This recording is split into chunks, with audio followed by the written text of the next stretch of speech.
Welcome student, स्वागत है आपका मेरे चैनल पर। आज हम गुजरात बोर्ड क्लास 5 उसका इंग्लिश का chapter number 3 is it garbage उसके बारे में यहाँ पे डिस्कशन करेंगे। मैं आपको ये पूरा लेसन जो है वो हिंदी और इंग्लिश में समझाऊंगा। तो डायरेक्टली हम ये लेसन स्टार्ट करते हैं। यहाँ पे पहला पेज है, उसमें लिखा हुआ है over the last 100 year our lifestyle has changed quite a lot.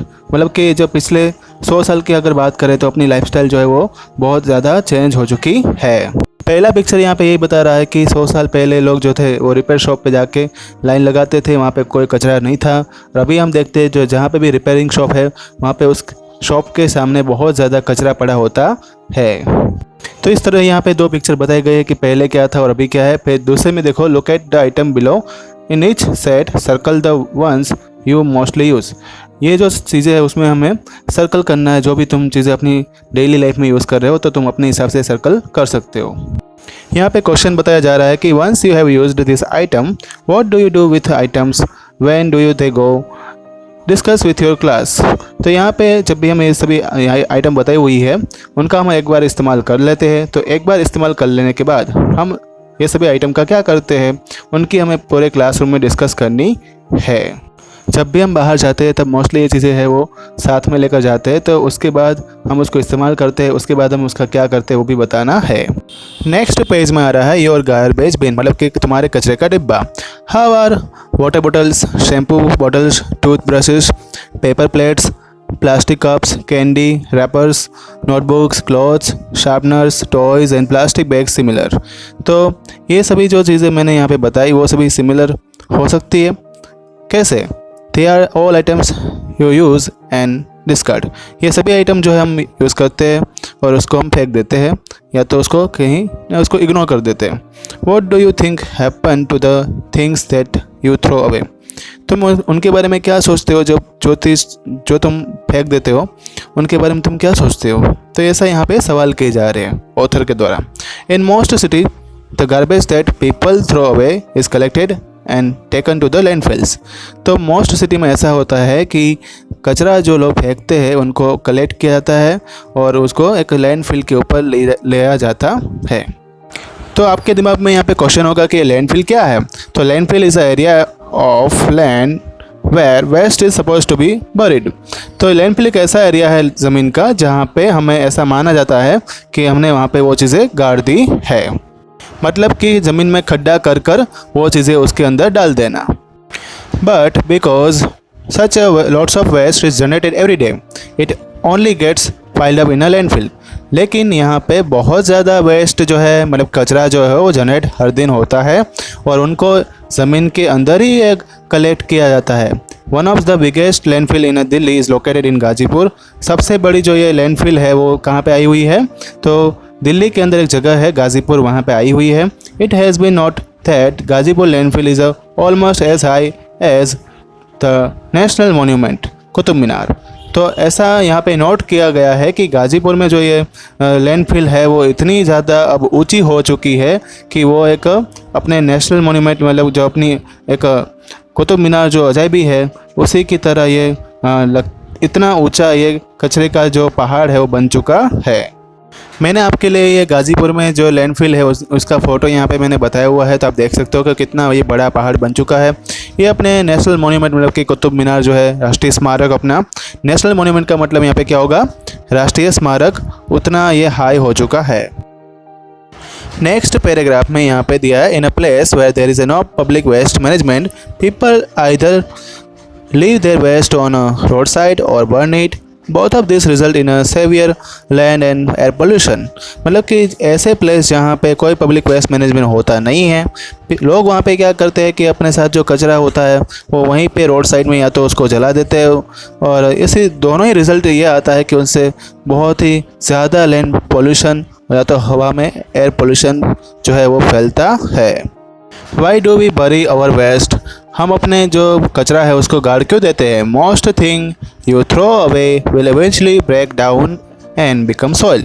जो भी चीज़ हम यहाँ पे फेंकते हैं उनका बाद में क्या बन जाता है ज़मीन बन जाती है। वो पहले ब्रेक डाउन होती है, ब्रेक डाउन मतलब यहाँ पे टूट जाती है, छोटे छोटे पार्टिकल बन जाते हैं और उसका फिर क्या बन जाता है सॉइल बन जाता है। This process is called decomposition. इस मेथड को क्या बोलते हैं decomposition. The problem is that different things decompose differently. Food item and parts of plant decompose very quickly, while paper and cloth take a little longer. Things made of plastic take hundred of years to decompose. यहाँ पे problem यह है कि अलग अलग जो items है, जैसे कि फूड आइटम है और उसके जो पार्ट्स रहते हैं प्लांट के, डिकम्पोज वो जल्दी से हो जाते हैं। पेपर और क्लॉथ है उसको थोड़ा ज़्यादा टाइम लगता है। और जो प्लास्टिक के जो पार्ट होते हैं या तो प्लास्टिक की जो चीज़ें होती है उनको 100 साल से ज़्यादा का टाइम लगता है डिकम्पोज होने में। So when we dump some food waste and plastic bags together in a landfill, so whole things take a longer to become soil. इसलिए जब भी हम प्लास्टिक के बैग में कोई खाने की चीज़ मिला के ज़मीन के अंदर हम गाड़ देते हैं तो उनको डिकम्पोज होने में ज़्यादा टाइम लगेगा, क्योंकि वो प्लास्टिक के अंदर रहेगी। तो ये चीज़ बनती है, डिकम्पोज होने में टाइम लग जाता है। How can we keep our environment clean? हम किस तरह से अपना एनवायरनमेंट जो है उसको साफ़ रख सकते हैं, क्लीन रख सकते हैं? What you can do is segregate your waste according to how fast they become soil. हम किस तरह से यहाँ पे जो कचरा जो है अपने पास है उनका हम पृथक्करण, सेग्रीगेट मतलब यहाँ पे क्लासीफाई करना, हम क्लासीफाई करेंगे जिससे वो जल्दी से सॉइल बन जाए। Separate your food waste from the other things you throw away so that when your food waste reach a landfill it will turn to soil soon enough। मतलब कि हमें अपना फूड वेस्ट है उनको अदर चीज़ों से, दूसरी चीज़ों से अलग कर देना है जो हम उनको फेंकते हैं, जिससे क्या होगा कि अपना फूड वेस्ट है वो ज़मीन में जल्दी से जब वो मतलब कि जब वो पहुँचेगा तब जल्दी से उनका क्या बन जाएगा, सॉइल बन जाएगा। Next paragraph, then take a closer look at the other things you want to throw, are they really not used any more. फिर हमें दूसरी चीज़ें भी देखनी है जिसको हम यहाँ पे फेंकते हैं, और ये सोचना है कि क्या वो भी चीज़ें अब ज़्यादा कुछ यूज़ करने के लायक नहीं है।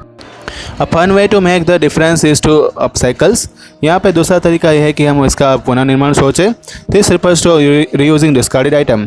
इसके लिए हमें फिर से जो डिस्कार्डेड आइटम मतलब जो हम यहाँ पे फेंकने वाले थे उन सभी आइटम का फिर से रीयूज़ करना पड़ेगा to create something completely new and increase its usefulness. हमें उसमें से कुछ नया पूरा परफेक्ट नया कुछ बनाना पड़ेगा और उसका कुछ उपयोग भी करना पड़ेगा, कुछ इस्तेमाल भी करना पड़ेगा। To upcycling something we think of the best and worst quality. हमें कुछ जो पुनर्निर्माण करने के लिए सोचना पड़ेगा कि वो चीज़ में से अच्छी क्वालिटी और उसमें से जो ख़राब क्वालिटी क्या है। तो यहाँ पे देखते हैं हम कि ग्लास बॉटल है are heavy and look beautiful when light pass through them. जब एक ग्लास बॉटल की बात करते हैं तो वो एक हैवी होती है और अच्छी दिखती है जब भी उसमें से लाइट पास होती है, बट दे ब्रेक इजीली, लेकिन वो टूट जाती है। Glass bottle are known to be a lightweight and very durable. लेकिन यहाँ पे जो प्लास्टिक की बोतल की बात करें तो प्लास्टिक की बोतल हल्की होती है और वो ड्यूरेबल मतलब टिकाऊ भी होती है, लेकिन यहाँ पे लिखा है but they may not always be sturdy. लेकिन वो यहाँ पे वो स्टर्डी मतलब कि यहाँ पे है टिकाऊ, मजबूत। तो प्लास्टिक की बोतल इतनी हमेशा मजबूत होती नहीं है। Then we turn into something that uses the original item's strength but is not affected by its weakness।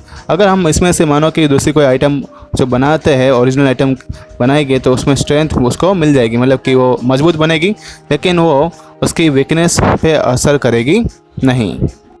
इसका मीनिंग यहाँ पे ये हुआ कि पहले ही प्लास्टिक की बोतल जो थी या प्लास्टिक की जो चीज़ें होती है वो यहाँ पे इतनी ज़्यादा स्ट्रेंथ वाली मतलब कि मजबूत नहीं होती है, फिर भी उसमें से हम स्ट्रॉन्ग आइटम बना सकते हैं। नेक्स्ट पेज पे let's look at some few examples. अब हम थोड़े एग्जांपल यहाँ पे देखेंगे। Denim is a highly durable material. If you grow out of your jeans would you throw them away? This bag used to be a pair of jeans. यहाँ पे एक denim जो है एक अच्छा मजबूत मटेरियल होता है, ये मतलब कपड़े का बना होता है। और दूसरी बात की है अगर इसमें से हम इसको जो है जीन्स का डेवलपमेंट करते हैं तो हम इसको क्या फेंकना चाहिए, इसको इस चीज़ों को नहीं फेंकना चाहिए। देखो इसने क्या किया, यहाँ पे उसका बैग बना लिया, और ये भी किससे बना हुआ है, पेयर ऑफ जीन्स, मतलब जीन्स जो अपना पैंट होता है उसमें से ऐसा हम बैग भी बना सकते हैं।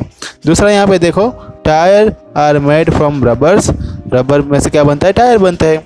Rubber is a resilient and yielding material, so what can you make from old tyre? Outdoor seating is a one idea. तो ये जो रबर होता है वो एक रेजिलियंट मतलब कि लचीला मटेरियल होता है और यील्डिंग मटेरियल होता है। तो इसमें से हम जो ये टायर है पुराने टायर, उसमें से हम क्या बना सकते हैं, तो आउटडोर सीटिंग, मतलब कि देखो ये सीट जो छोटी छोटी दिखाई दे रही है, हम उसको भी ये मटेरियल में से बना सकते हैं, मतलब कि रबर में से बना सकते हैं। ये एक अच्छा आइडिया, अच्छी सोच है। An empty plastic bottle would float on the water, so why not rope a bunch of them together and make a raft? अगर हम यहाँ पे जो है खाली प्लास्टिक की बोतल होती है वो पानी के ऊपर तैरती है, तो क्या हम इनको रोप का यूज़ करके, मतलब कि रस्सी का यूज़ करके उनको एक बंच में ले लेंगे और साथ में मिला के एक ऐसी राफ्ट, मतलब कि ऐसा एक बोट क्यों ना तैयार कर ले। तो इस तरीके से हम कह सकते हैं कि ऐसी प्लास्टिक की बोतल भी हमें फेंकनी नहीं चाहिए, उनका भी हम बोट बना सकते हैं। Your shoes hold their shape even after you have outgrown them. अपना जो शूज़ होते हैं वो भी उनका शेप मेंटेन करते हैं जब भी हम उसको फेंकते हैं। So why don't you plant something in them, तो क्यों ना हम उनमें कोई एक ऐसा पौधा जो है उसमें प्लांटिंग कर दें, मतलब कि इसमें ग्रो करवा दें। इस तरीके से हमें शूज़ का यूज़ जो है, मतलब जूते का जो यूज़ है, हम जो कोई भी पॉट के फॉर्म में कर सकते हैं। तो ये था यहाँ पे पार्ट 1 स्टूडेंट्स। पार्ट 2 जो है जल्दी आपको व्हाट्सएप पर नोटिफाई किया जाएगा। अगर आपको कोई डाउट है तो मुझे यहाँ पे कमेंट बॉक्स में लिखकर बता सकते हैं।